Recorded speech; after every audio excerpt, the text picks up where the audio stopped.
Classic Tales Level 3 Mulan. In a small village in China, a girl called Mulan lived with her family. Mulan had a baby brother and an old sister, and her mother and father were weavers.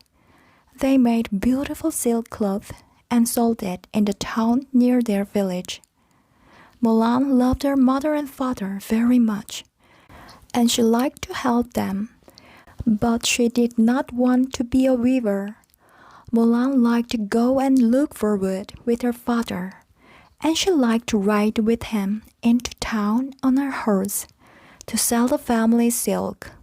Mulan's father was old, and he had a bad leg.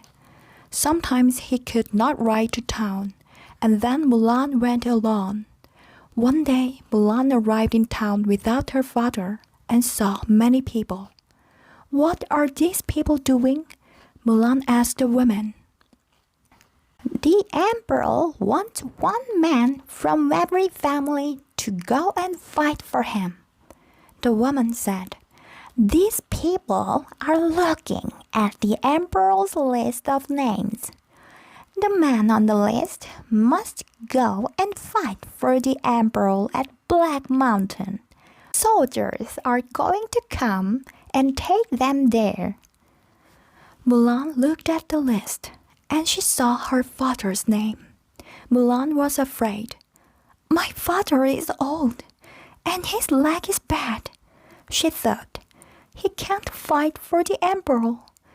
But his name is on the list because he is the only man in our house. My brother is only a baby." All day, Mulan thought about the emperor's list. Mulan said nothing about the list to her family that night. But the next morning, she got up quietly and woke her sister. "The emperor's men want to take our father," said Mulan. "They want him to be a soldier, but he's too old and his leg is bad, so I am going." "You?" cried Mulan's sister. "But you are a girl. You can't be a soldier." "I must do this for our father," said Mulan. "Help me, sister. Tie my hair and find some of our father's old clothes for me." So Mulan's sister tied her hair and brought her some old clothes. Mulan put her things in a bag and said goodbye. "Don't go, Mulan," her sister cried, and the tears fell down her face. But Mulan went quietly out of the house. Mulan got onto her horse, looked up at her house one last time, and rode away. All that day, Mulan rode and rode.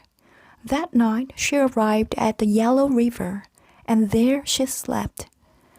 The next day, she rode into the mountains. That evening, she arrived at Black Mountain and saw the emperor's soldiers. One of them came to see her. "I am the son of Wahu," Mulan said. "I am here to fight for the emperor." "My name is Wenwei," said the soldier. "Go and sleep. Tomorrow, we are going to ride over the mountains. We have to fight a big battle." The next morning, Mulan woke early. She rode with the soldiers over the mountains, and at last they saw the enemy.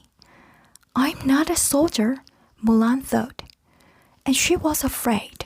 But then she thought of her father and mother, her sister, and her baby brother, and she felt brave.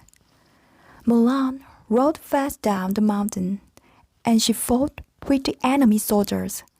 Mulan fought, and at last the emperor's men won the battle. "You are a good soldier," Wenwu said to her that night. "You fight well, and you ride well." After that, Mulan fought in many battles.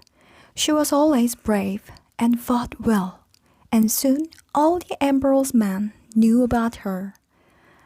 "That boy, Huahu's son, is a good soldier," they said.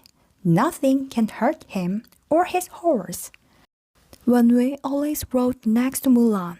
Many times he was hurt or fell off his horse, and she helped him.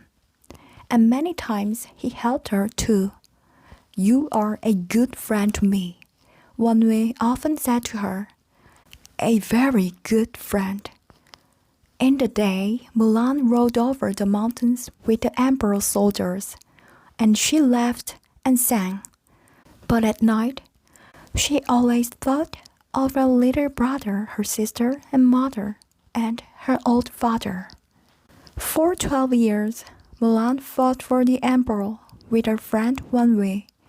The emperor's men won many battles, and at last, the enemy soldiers went home. The emperor spoke to his best soldiers. You are good men, he said. Come and work for me in my towns, and you can have new horses and lots of money. Let's go and work for him, Wenwei said to Mulan. Mulan looked at him sadly. I can't, Wenwei, she said. I must go home to my family. They need me. The next morning, Mulan got up early and went out to her horse. But Wenwei heard, and he ran after her. You are my friend always, he said. Goodbye. Goodbye, Wenwei, said Mulan. She turned and rode away, and tears fell down her face. At last, Mulan arrived in her village and rode up to her house. There was a tall boy outside. Hello, my brother, she said. Go and find your father. Tell him Mulan is home. The boy ran into the house, and soon an old man came out. Mulan, her father said. Is it you, my daughter? It is me, said Mulan, and her father fell to his knees and cried. Now, at last, Mulan took off her soldier's clothes. She took down her hair, and she dressed in her woman's clothes. Mulan lived happily with her family again. She looked for wood with her brother. She helped her mother and sister, and she rode to town to sell silk with her father. But every day, she thought about Wenwei. Then one day, a soldier came to the house. Hello, Mr. Hua, he said to Mulan's father. I am Wenwei. I am working for the emperor in the town near here. Your son and I were soldiers together. Not my son, but my daughter, said Mulan's father, and he called for Mulan. Mulan came out, and for a minute, Wenwei could not speak. Is it you? He said at last. You are a woman? Mulan told Wenwei everything, and he looked at her. You are brave and good and beautiful, he said, and you are my friend, always. After that, Wenwei often came to the house. Mulan's family loved him, and Mulan did too. One beautiful summer day, Mulan and Wenwei got married. They were husband and wife now. Mulan worked for her family, and Wenwei worked for the emperor. She helped him, and he helped her, and they were friends always.